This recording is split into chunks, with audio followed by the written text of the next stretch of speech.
ሙስሊም የሆነ መሪ በክርስቲያን ጉባኤ ላይ ተገኝቶ ኢየሱስ ያድናል አይልም። ራይት አታመጣልንም። ሙስሊም የሆነ እየመጣ ክርስቶስ ያድናል ሊል አይችልም። ተራ ግለሰቡ እንኳን መሪው አንተ ለሳምቡሳ ተለቀልቃለህ እንጂ ረመዳንን እየጾምን ነው የሚሉ ኦርቶዶክስ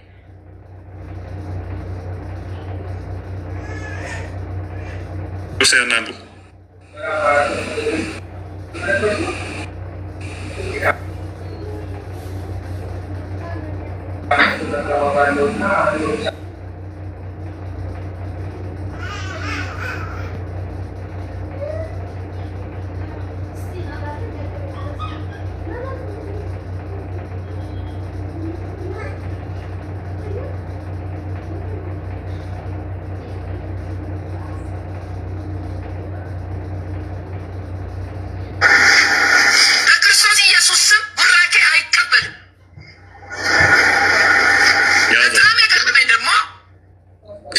ብዙ ክርስቲያኖች ቡራኬ እየተቀበሉ ነው።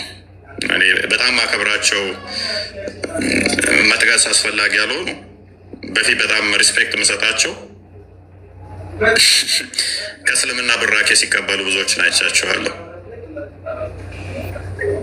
ሙስሊሞች በፍጹም ቡራኬ አይቀበሉልን፣ በፍጹም ኢቭን ተቸግሮ ረድተኸው እንኳን ሂዲያ ይስጥህ ብሎ ነው ጭራሽ እንደሚለው ውጭ ስድብ እኮ ነው። እስልምናን ይወፍቅህ ይላል። ተቸግሮ ኮመንታቸው ነው ያቸው እስልምናን ይስጥህ ነው። እምነት ትክክል አለም ደረዳዊ ደረድተኸው እንኳን እምነት ትክክል አለም ብሎ የሚል እምነት ትክክል አለም እስልምናና እምነት ስህተት ስለሆነ የረዳኸኝ ብዙ ረዳኸኝ ነው ማለት የኛስ ግን አላህ እንደዚህ ያደርግልህ አላህ ምናምን ብሎ ነው ጭራሽ እንደሚለው። እግዚአብሔር ይስጥህ ለማለት እንደው ሙስሊም ቢሰጠው ያፍራል። እግዚአብሔር ይስጥህ እንዴት ልበለው? አላህ ይስጥህ ልበለው ይሻላል። ሙስሊሙ ረድተኸው እንኳን አላህ ይስጥህ አይደለም የሚልህ እስልምናን ተቀበል ነው የሚልህ። ማይን ሴታችን ምን አለ ተራራቅን ቆመ ጠብቀኝ መሳሪያ እና አሁን ኒውክሌር ያለበት አይነት እንትን ውስጥ ነው። ይህን ስቀጥል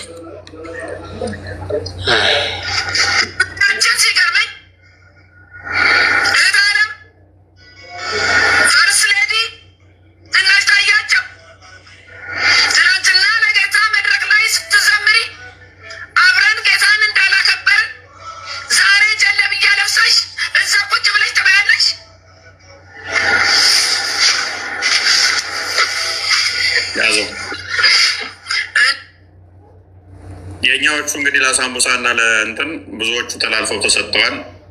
ቻውን ጠቅላይ ሚኒስተሩ እና ዝናሽ ባለቤትየው ዝናሽ ባደረገችው ተናዳየ እንትን እያለች ነው። የእኛ ካህናቶቹ አፍጠር ላይ ሄደዋል እኮ ያኔ 2008 ላይ ነው ካህን ተብሎ ለአፍጥር አያላፉን እየከፈተ ሲጎርስ ነበር። ሰው እንዴት ወደ አምላኩ ይሆናል? የራሱን ጾም ትቶ አፍጥር እነሱ አደባባይ ሄዱ ለሆዱ ማለት ነው። ለሆድ ለታይታ ለካሜራ ማለት ነው።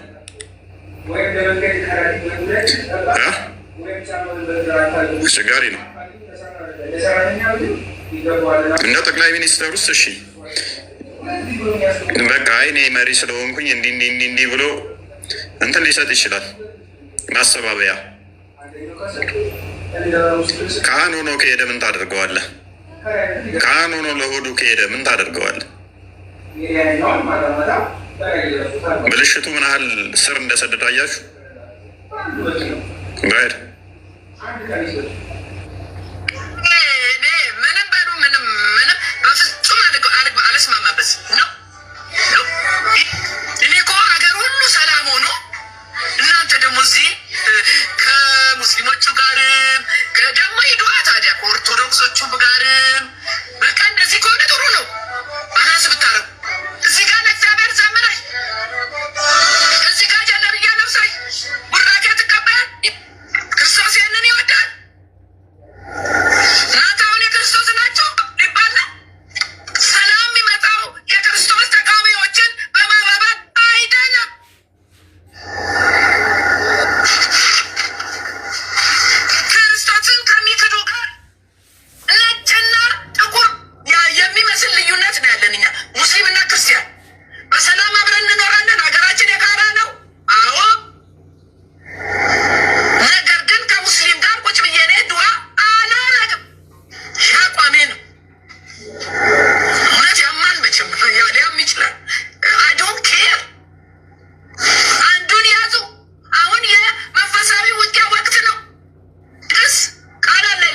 በዚች እህታችን ሀሳብ ማይስማማ አለ ብዬ አላምንም።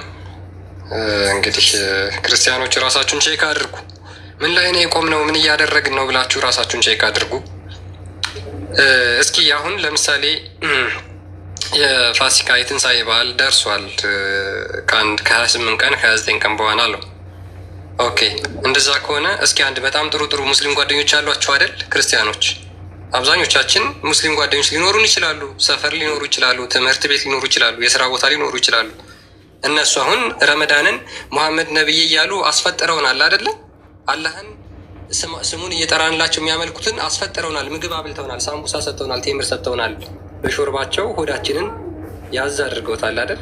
እስኪ እናንተም ትንሣኤ በዓል ሲደርስ፣ የክርስቶስ ትንሣኤ ሲደርስ ያን ቀን ቤታችሁ ጥሩና ክርስቶስ እኮ በታላቅ ኃይል ከሙታን ተለይቶ ተነስቷል ብላችሁ ነጠላ አስለብሳችሁ ቪዲዮ አሰሯቸው።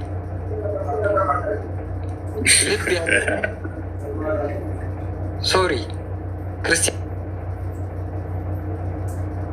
ምን ላይ እንዳላችሁ የሙስሊሞች ዳይፐር መሆናችሁን ያን ጊዜ ታረጋግጣላችሁ። እንደዚህ የምታደርጉ ክርስቲያኖች ማለት ነው። ጨርሻለሁ። ወይኔ አይ ቲንክ ሞዴሬተሮች የሉም እንዴ? ዛሬ ሞዴሬተር ይሉኛል። የሉም ሞዴሬተሮች ለማማታሰዷቸው እና ኮመንት አጽዱ የላችሁም?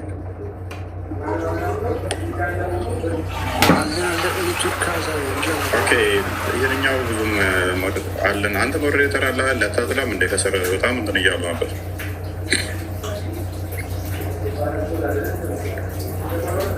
ሞዴሬተር ለካ ብዙ ሰው የለውም እዚህኛው ላይ። ሶሪ ስታች ለማን ደስ እስቲ አንድ ቁጥር ጻፍ። ማን አለ ማቀው?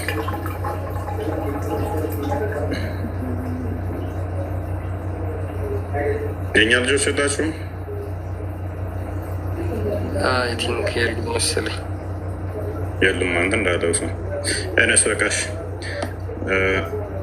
ያላችሁ ስሩ። አይ ቲንክ አንድ ሁለት ሰዎች ናቸው ያላቸው መሰለኝ። አንድ ሰው ቃል ቼክ አድርግ። ሞዴሬተር አለ አይደል? አንተ ከስር ነበርክ።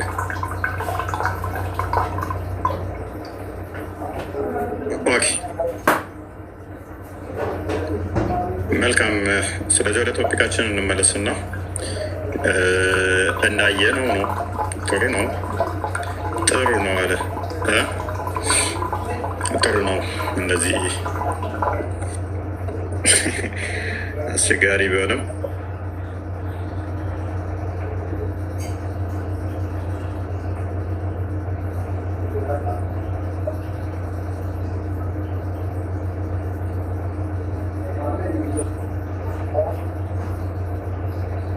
ለሰለምቴ ነው እና አይ ቲንክ ምንድን ነው ቁርአን ነው ገዝቶ ሰጥቶ የተባለው እንደዚህ አይነት ወደ ያለ ነው እና የወንድ ዳይፐር ነገር ነው። ፔሬዲ ተለብሱ ዳይፐር ግዙለት እናንተ። ፔሬድ ስለሚያዩ እንደዚህ አይነት ወንዶች ዳይፐር ግዙላቸው በተራችሁ።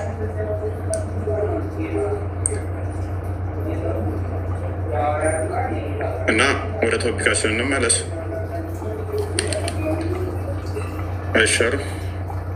ብዙ አሉ ቃል ብዙ ስላሉ እንደዚህ አይነቶቹን አንዳንዴ ለመተቸት ማይበቁ አሉ። ለአቅመ መተቸት ያልደረሱ እንኳን ዝም ብለው እውቅና ያገኙ ቲክቶኩ ላይ ጥሬዎች ስላሉ አቅመ መተቸት ለመድረስም እኮ እንትን ይፈልጋል። መተቸ ሰው አለ። ዝም ብለው ጥሬዎች ስላሉ መርጠን እንደው ለመማሪያ ይሁኑ ብለን እንጂ ለአቅመ መተቸትም አልደረሱ። የሚተችና ማይተች አለ።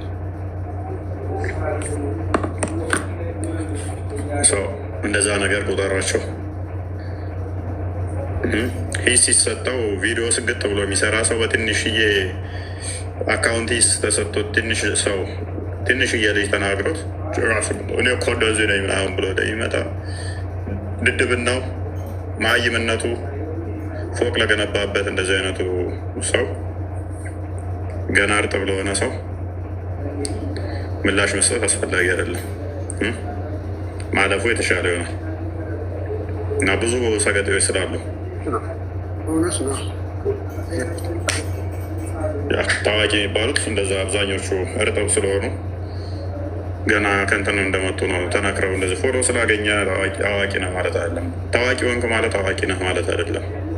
ይህንም ማወቅ አለባችሁ። አንድ ሰው ታዋቂ ነው ማለት አዋቂ ነው ማለት አይደለም። ይህንም በደንብ ወቁ። ጊዜው ሰጥቶ ሶሻል ሚዲያ ኤክስፖዝ አደረገ ፊት ለፊት አወጣህና ተጋለጥክና ታዋቂ ሆንክ ማለት ታውቃለህ ማለት እንዳልሆነ ታስተውሉ ይገባል። እዚህ 3500 ምናምን ሰው አለ። እዛኛው ላይ ወደ 2000 ሰው እየተከታተለን ነው። ኦልሞስት ወደ 5500 ዩቱብ ላይ የተወሰናችሁ አላችሁ። ኦልሞስት ወደ 6000 ሰው እያዳመጠን ነው። እኛ 6000 ሰው ስናወራ በትንሹ በዚህ በሶስት እንትን ብቻ በጣም አዋቂ ነን እኛ ማለት አይደለም። ከኛ የተሻሉ እያዳመጡ ያሉ፣ እየታዘቡም ያሉ፣ እየገመገሙ ያሉ ስላሉ ማለት ነው። እና እንደዛ ነው። ዋናው እንደዚህ አይነት ስህተቶች ደግመን እንዳንሰራ፣ የሰራን ካለን በንስሐ እንድንታጠብ፣ ንስሐ እንድንገባ እንደዛ ነው እንጂ የአናንያን ታሪክ ታውቃላችሁ። ጴጥሮስ መሬት ሸጠው ገንዘቡን ስለቀነሱ ስላጭበረበሩ ምንድን ነው የመጣባቸው? የሚያስታውሰኛል ሐዋርያ ስራ ላይ ያለው ምንድን ነው የገጠማቸው? እኛን ነው መልስ ትላለህ። መልሱ እናንተ ከፈለጋችሁ። በመንፈስ ቅዱስ ነው ያታለሉት ናቸው። ምን ብለው ነው ያታለሉት? ብሩን ቀንሰው ስተተው ምን ገጠማቸው?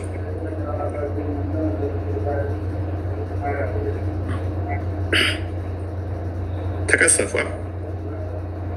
ገንዘብ እንትን ማለታቸው ብቻ የራሳቸው መሬት እኮ ነበር ወረድ ያስቀድሙ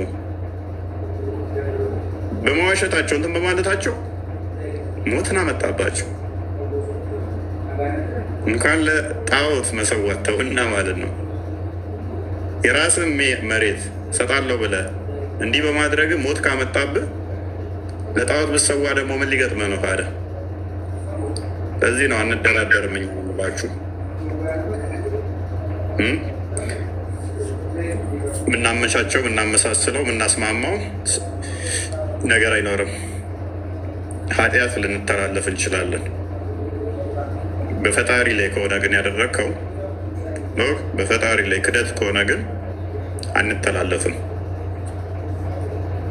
ኃጢአት እንተላለፋለን።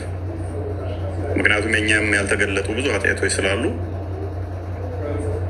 ኃጢአት ሲሆን ኃጢአትን መጠን እዚህ አደባባይ ላይ አናወራም።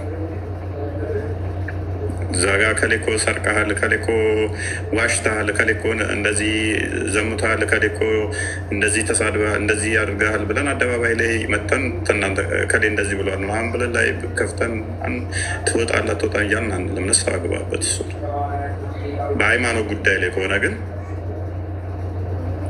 ፈጣሪ ላይ ክደት ስትመጣ ግን እሱን አንደራደርም ማለት ነው። ትምህርት የምትሉት ቆይ እናንተም ከ3ኛ ክፍል አላለፋችሁም እንዴ? አልፋችኋል? ከ3ኛ ክፍል ትምህርት የምትሉ ሰዎች ያው ስለተነገራችሁ ነው። እነዚህ አይነት ሰዎች ምንድን ናቸው መሰለህ? የቴምሩና የሳምቡሳው አጋሲዎች ናቸው። እዛ ነው እንዴ? ለካ እዚሁ ነው ያሉት። ለካ ትምህርት ሲሉ እኮ ሌሎች መስሎኝ ነው።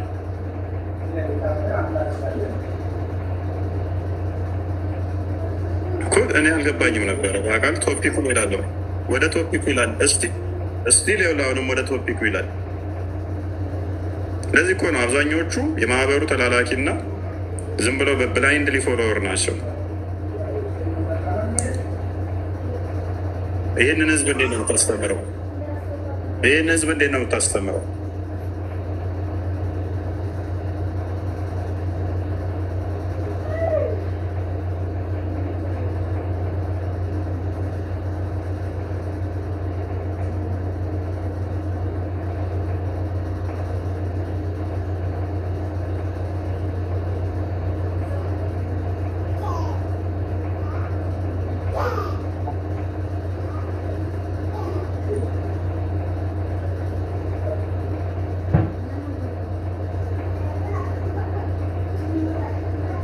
እንዲህ እያወራ ትምህርት አለም አረሱንቶ እኔ አሁን ከገረመኝ ገና እድም ጀምሮ ትምህርቱ ላይ ወደ ቶፒክ ምናምን የሚሉት ነገር እኮ ነው በጣም ግራ አይገባኝ። መጽሐፍ ቅዱስ ጥቅስ እየተወራ አስተምሮ ዶግማውን እያወራ ነው፣ ያውም ድነት እያወራ ወደ ትምህርት ይሉናል።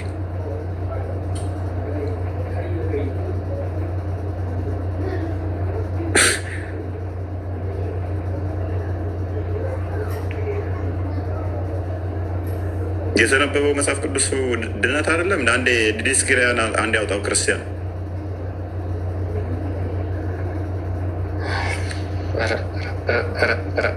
ያዕቆብ ጥቅስ ላይ ያዕቆብ የተጠቀሰው መጽሐፍ ቅዱስ አለም እንዴ? ሁለተኛ ቆሮንቶስ የተጠቀሰው መጽሐፍ ቅዱስ አለም እንዴ? አንደኛ ቆሮንቶስ የተጠቀሰው መጽሐፍ ቅዱስ አለም እንዲ ያወራንበት ነው። ለእናንተ ትምህርት ምንድን ነው? የት ነው ግን የተማራችሁት? እናንተ ምን አይነት ጭንቅላት ነው ያላችሁ?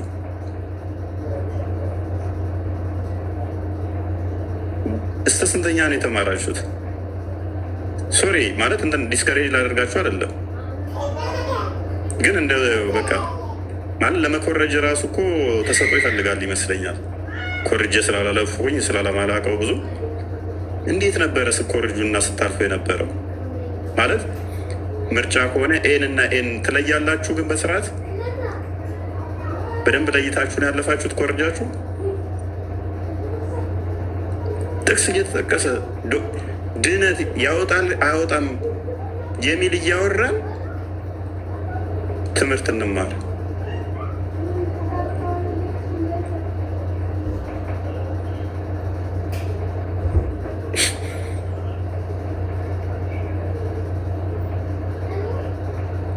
እፎይ እንዴት አመሻችሁ? ሰላም ብያለሁ። ነው እግዚአብሔር ይመስገን። ሀሳብ ልስጥበት እዚህ ጋር ከታች ያው ወደ ትምህርቱ የምትሉ ሰዎች ሁላችንም እግዚአብሔር በአንድም በብዙ መልኩ በሌላ መልኩም ያስተምራል ይባላል እና ሁልጊዜ ጥቅስ ብቻ መጠቀስ የለበትም። ኢቨን ባይጠቀስ እንኳን በብዙ መንገድ እግዚአብሔር ስለሚያስተምር ዓላማውም ደግሞ ምንድን ነው የሚለው ይግባችሁ። ጥቅስማ ይጠቀሳል በየጊዜው፣ ግን ህይወታችን ጥቅሱን እየኖርን ነው ወይም ደግሞ ህይወታችን ያን ይገልጻል ወይ እየተባለ ነው። ሁሉም እኮ ቤተክርስቲያን ይሄዳል። አሁን እዚህ ላይ የታዩት በጠቅላላ ምናልባት እኮ ተነስተው ቤተክርስቲያን ሄደው ጸበል ጠጥተው ምናምን የሚመለሱ ነው። ግን ትምህርትም ጥቅስም ሰምተው ሊመለሳሉ። በህይወታቸው ግን እየገለጡት ነው ወይ ነው። ስለዚህ ክርስቲያናዊ ህይወት ጠፍቷል እየተባለ ጥቅስ ትላላቸው።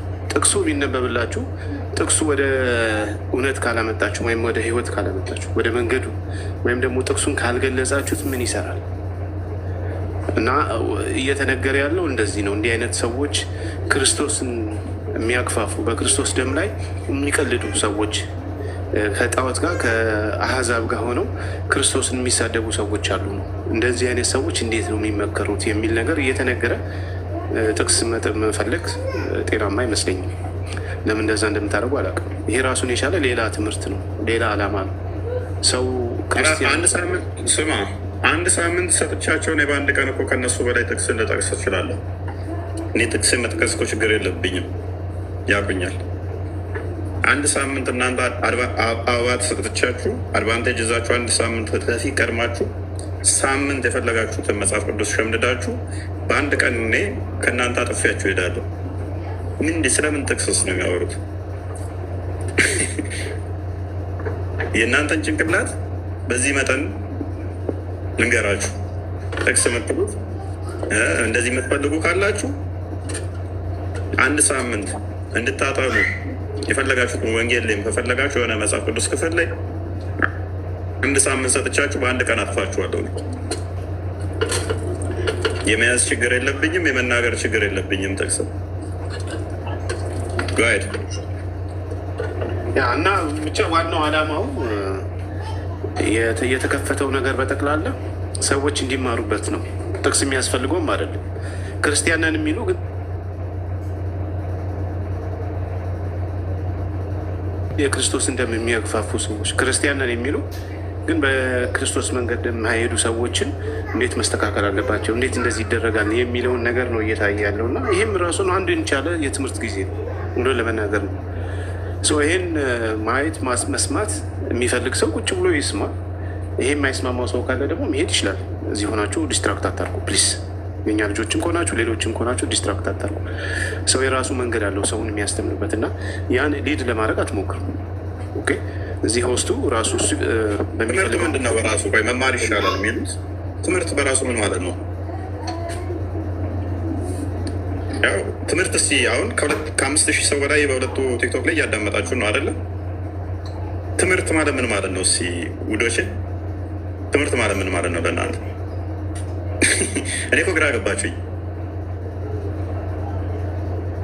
ትምህርትስ ምንድን ነው? እንዴት ነው የምታውቁት? የግዴታ መጨቃጨቁን ብቻ ነው የምፈልጉት? ታው እያስታው ነው ሽንክፍል ስ አንድ አንብባት ክርስቲያን ያ አንዳንዴ አይኪው ላይ ብላችሁ ኔጌቲቭ ውስጥ የገቡ ሰዎች አሉና ያው እንደዛ ብላችሁ የተናገራችሁ ልጆች ሶሻል ሚዲያው ታውቃለህ እንዳለ ዘሆል አይምሯቸውን ድሬን አድርጎታል። ዘሆል ሰውን ማለት ነው። ኤግዛክትሊ በእነዚህ አይነት ሞር አዲክትድ የሆኑ ሶሻል ሚዲያው ላይ ስታክ አድርጓል አይምሯቸው። አብዛኞቹ ስታክ አድርጎ ቆመባቸዋል። ትምህርት ምን እንደሆነ ራሱ ማወቅ አልቻሉ።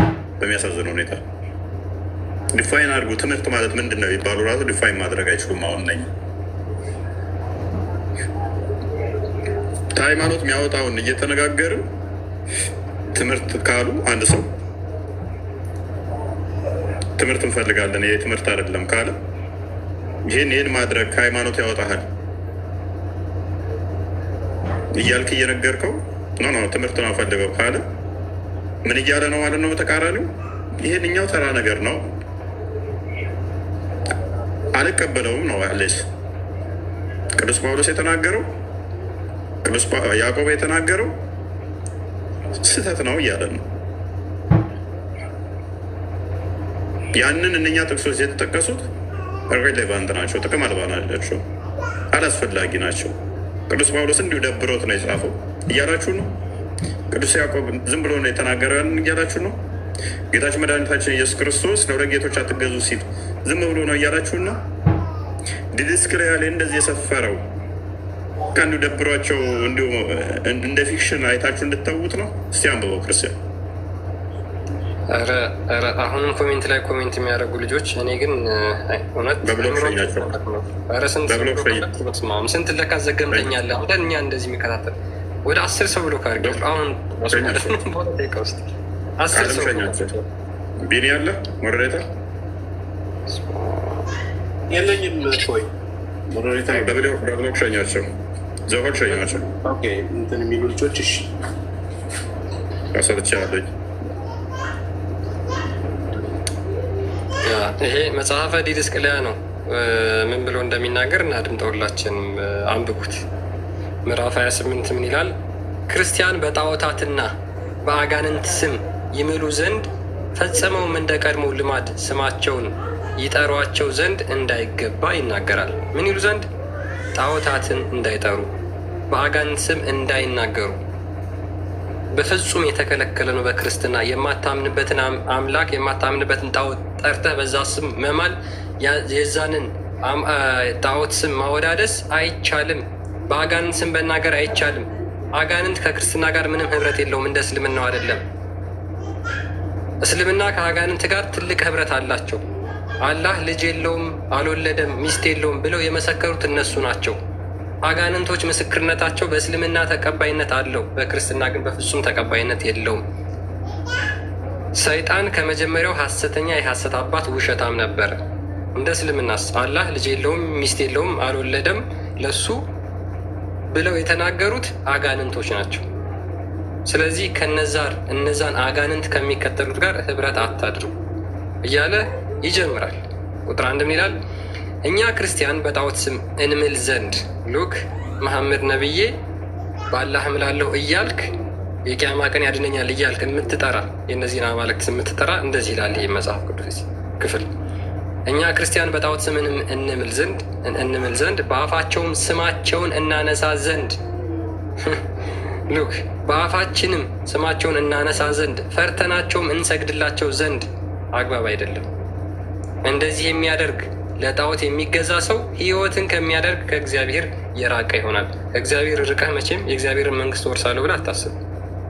እግዚአብሔር ምን ብለው የሚለው ፈርተህ እንኳን አይደለም ወደህ ልዘምርላቸው። በደንብ አስተውል። አይደለም ወደህ ለጣዖት መዘመር ተውና ተገደህ መከራ ውስጥ ገብተህ ችግር ገጥሞ ማወደስ አይፈቀድልን፣ አይፈቀድልን። ትሞታታለህ እንጂ። በሊቢያ ላይ የታረዱትን ሰማዕታቶችን አስታውሱ። አላሁ አክበር ምናምን አላህ ጌታ ነው አላህ ምናምን ብለው መዳን ይችሉ ነበረ። ሻዳ ያዙ ሲባሉ ነው ሻዳ እንይዝም አላህን አናመሰግንም ብለው ነው የታረዱት አለ። ቴንኪው እንደዛ አይነት የእምነት ቆራጥ አባት ፈለጎች ስላሉን አመስግነው ከዛ በኋላ በሌላ ጊዜ ላይ ደግሞ ተውበት አደርጋለሁ እንደ ሙስሊሞች ማለት አይቻልም። ፈርተህ አመስግነህ አይደለም፣ ወደህ አይደለም፣ ተደስተህ አይደለም፣ መከራ ገጥሞ ችግር ገጥሞ ችግር ውስጥ መከራ ውስጥ ሆነህ እንኳን ጣዖታውያንን አመስግነህ ከወር በኋላ ላይ መለሳለሁ ማለት አችልም፣ አይቻልም። እስከ ሞት ድረስ ነው መከተል ያለብህ። ጴጥሮስ፣ ጳውሎስ እንዴት ነው መስዋዕት የሆኑት? እንዴት ነው ሰማዕት የሆኑት? ሰዎች እንዴት ነው የተሰዉት? እንዴት ነው መከራን የተቀብለው ያሳለፉት? አባቶቻችን እንዴት ነው ያሳለፉት?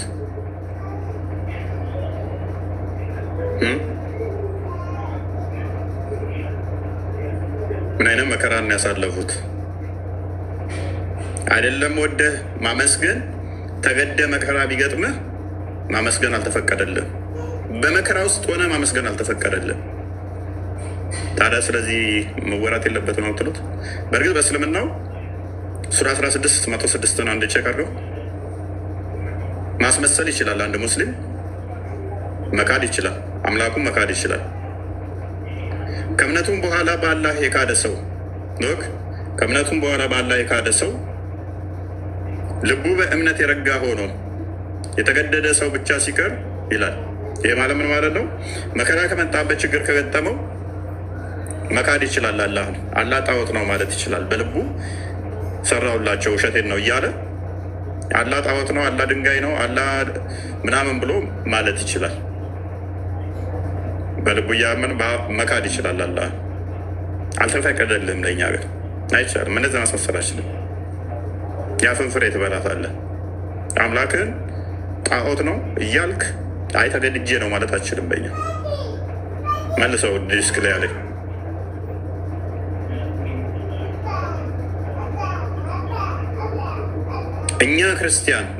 እኛ ክርስቲያን በጣዖት ስም እንምል ዘንድ በአፋችን ስማቸውን እናነሳ ዘንድ አግባብ አይደለም።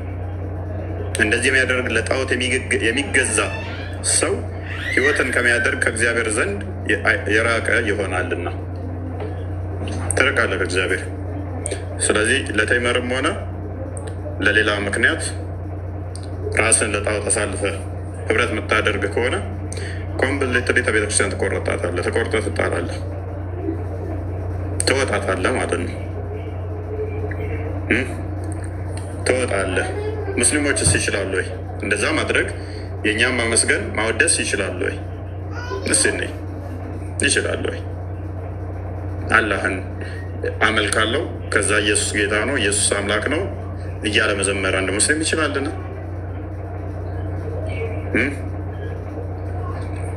ይቻላልን? እሺ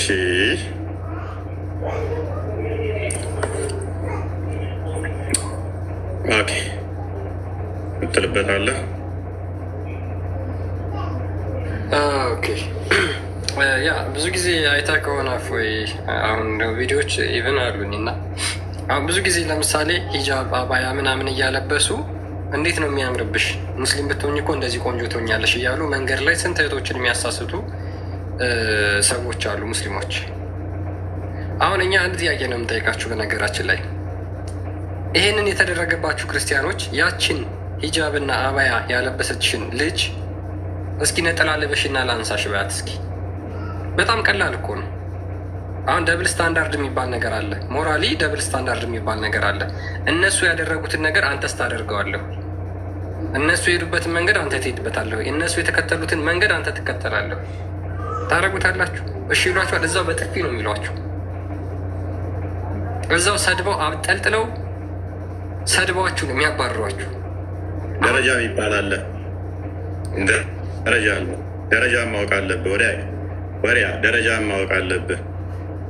ደረጃ ነው በቃ።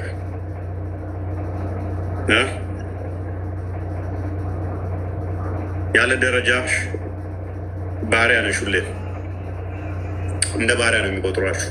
ይንቋችኋል፣ ይጸየፏችኋል። ባይቤ ስለሚንቋችሁም ነው እንደዛ የሚያደርጉት፣ ስለሚጸየፏችሁም ነው። እነኛም አክቹዋሊ ፖለቲካውን ነው እንጂ አይፈቅድም። ታውቃለህ፣ ሂጃብ ማልበስ አይችሉም። አማኝ ካልሆነ ኡመር ሲደበድብ ነበር ለምንድን ነው የለበሱት ብሎ። አማኝ ያልሆነ ማልበስ ክልክል ነው፣ ኃጢአት ወንጀል ነው። ማልበስ አይችሉም ነበር። ግን ፖለቲካውን ስለሚፈልጉ ለፖለቲካው ብለው ነው ያን የሚያደርጉት።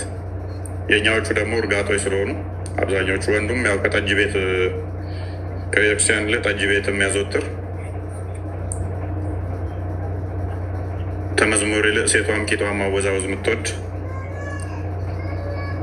ሶሪ ያው እውነታ ማለት አይደበራችሁም አይከፋችሁም አይደለ? ኧረ በጣም እንደዛ ስለሆነ አብዛኞቻችሁ የህዝብ ሽንት ቤት ስለሆናችሁ አይከፋችሁም። እውነታው ስለሆነ ይህን የምታደርጉ ማለት ነው። አብዛኞቻችሁ ሽንት ቤት ስለሆናችሁ የሚጸዳዱባችሁ ስለሆናችሁ የግድ አለቅላቂ መሆናችሁ ግዴታ ነው። አይከፋችሁም አንድ እውነታው ስለሆነ ሰው እውነታው ሲነገረው ይሄንን ይገልጻል ብሎ እንደውም ይህን ድምፅ ተጠቅሞበት እኔ ነኝ ማለት አለበት። ሽንት ቤት የሆናችሁ ማለት ነው፣ የተከራያችሁ ማለት ነው። እንደ ጥሩምባ አፋችሁን ተከራይተዋችሁ ራሳችሁን ሃይማኖት የምታሳድቡ ማለት ነው። ታውቀ ዜሮ የሆናችሁ ማለት ነው። አለማወቅ አንድ ችግር ቢሆንም ለማወቅ መሞከር አንድ ነገር ነው። እሱ ሌላ ችግር ሆኖ ሳለ ደግሞ ከአለማወቅ ድንቁርና ከፍቶ የሌላውን አመስጋኝና የራስን አሰዳቢ መሆን ደግሞ ሌላ አስቀያሚ ነገር ነው። ችግራችን ይሄ ነው። ችግራችን ይሄ ነው።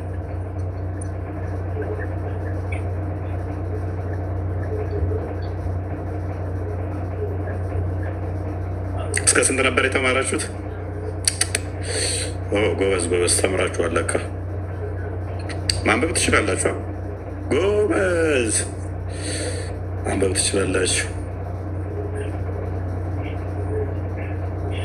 ማንበብ ትችላላችሁ። ጎበዝ ኮመንት የጻፋችሁት መቼም ማንበብ ስለምችሉ ነው። የሚጽፍ ሰው ሁሉ ያነባልና የሚጽፍ ከሆነ አንድ ሰው ግዴታ ያነባል። የሚያነብ ሁሉ ግን ላይጽፍ ይችላል። ስለዚህ እየጻፋችሁ ነው፣ ማንበብ ትችላላችሁ ማለት ነው። ጎበዝ። የሚገርመው ግን በዚህ ዓመት ያው 2018 አንድ መጽሐፍ እንኳን ጨርሳችሁ አላነበባችሁም የሃይማኖታችሁ። ከ20 በላይ ግን ቪዲዮ ሰርታችኋል አለ ምናምን ነገር ሃይማኖታችሁ የሚያሰድብ ወደ 20 ቪዲዮ ሰርታችኋል በትንሹ። አንድ መጽሐፍ ግን በዚህ ዓመት አንብባችሁ አልጨርሳችሁ። ማንበብ ትችላላችሁ እኮ ግን ኮመንት ነው የጻፋችሁበት። ሃይማኖታችሁ የሚያሰድብ ነው ያደረጋችሁበት። አንድ መጽሐፍ እንኳን አንብባችሁ አልጨርሳችሁም በዚህ ዓመት። ከእናንተ በላይ ታዲያ ሰነፍ አለ?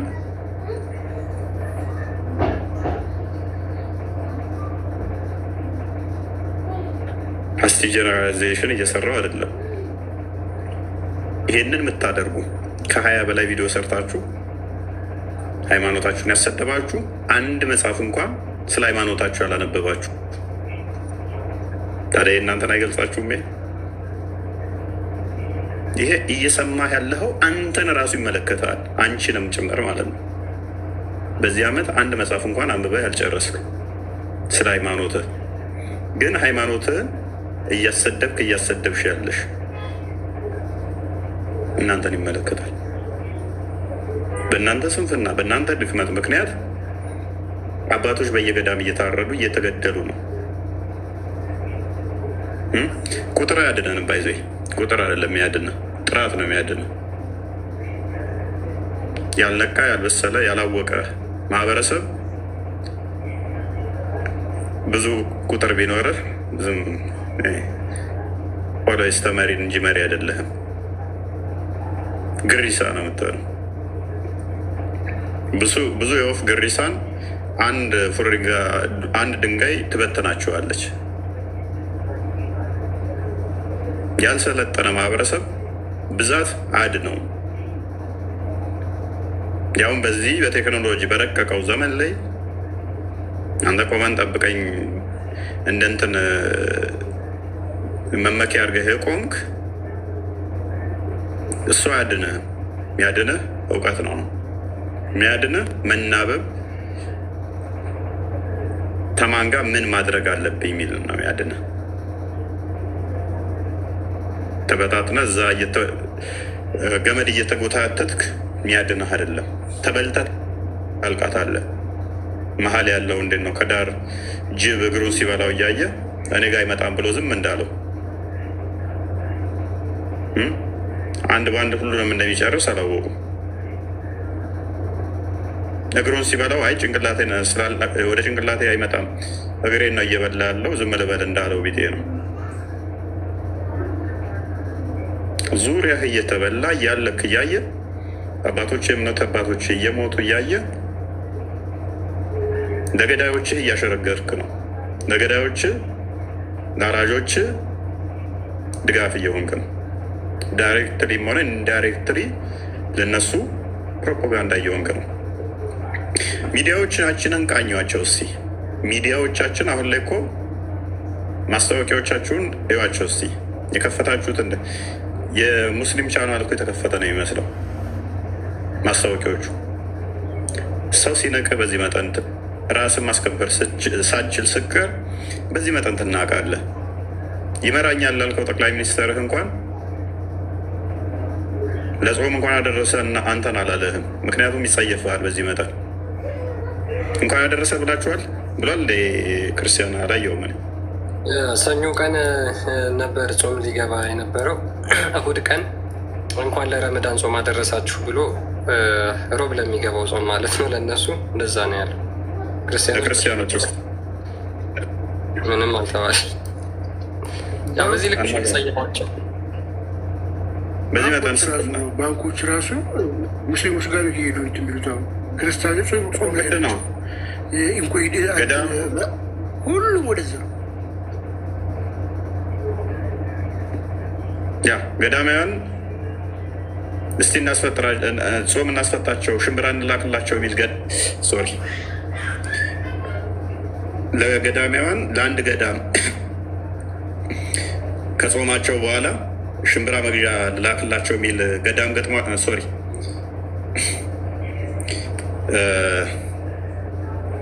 ለገዳማውያን ለአንድ ገዳም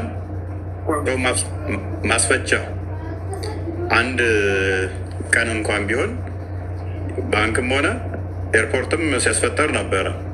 አንድ ቀን እንኳን ለአንድ ገዳም እንኳን የሽምብራ መግዣ አንድ ኩንታል ሽምብራ ልላክላቸው ያለ ገጥሟቸዋል። ይንቋችኋል፣ ጸየፏችኋል። ተራ ናችሁ። ምክንያቱም ራሳችሁን አስነቃችኋል። ራሳችሁን ያስናቃችሁት የምትገኙበት፣ የምትውሉበት፣ የምታደርጉት እንድትሰደቡ፣ እንድትናቁ፣ እንዲጸየፏችሁ አደረጓችሁ። መንግስት የናቃችሁ የተጸየፋችሁ ራሳችሁን ራሳችሁ መበሉ ስለሆናችሁ፣ ልክስክሶች ስለሆናችሁ፣ ሆዳሞች ስለሆናችሁ አያችሁ፣ ናቃችሁ።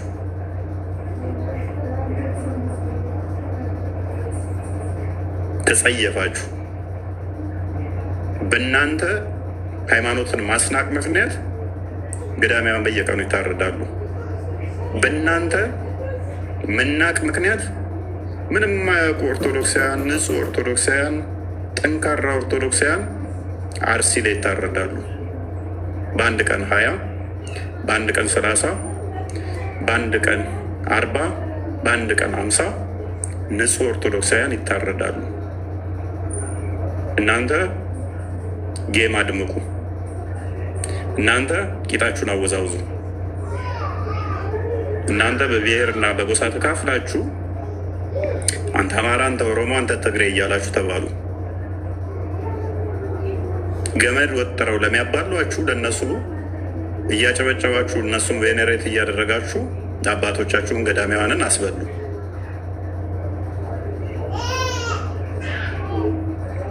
ኤክስ የሚባል ለአማራ ያስነሳላችኋል፣ ዋይ የሚባል ለኦሮሞ ያስነሳላችኋል፣ ዜድ የሚባል ለትግሬው ያስነሳላችኋል። ገመድ ትጓተታላችሁ፣ አባቶቻችሁን ታስበላላችሁ። እነኚህ ሶስቱ አካላት በትንሹ ሌሎችንም ጨምሮ ገመድ ሲጓተቱ ገንዘብ ይሰራሉ፣ ጥሩ ገንዘብ ይሰራሉ። አሪፍ ቢዝነስ አላት መሰለኝ። እውቅና ያመጣሉ፣ ገንዘብ ይሰራሉ። እነሱ አጨብጫቢው፣ አለቅላቂው፣ የኤክስ ደጋፊ ዋይን ይሳደባል። ዋይን ሰው የሚሳደበው የዋይ ብሔር ነው የሚሳደበው። የዋይ ደጋፊ ደግሞ የዜድ ብሔረሰቦችን ይሳደባል።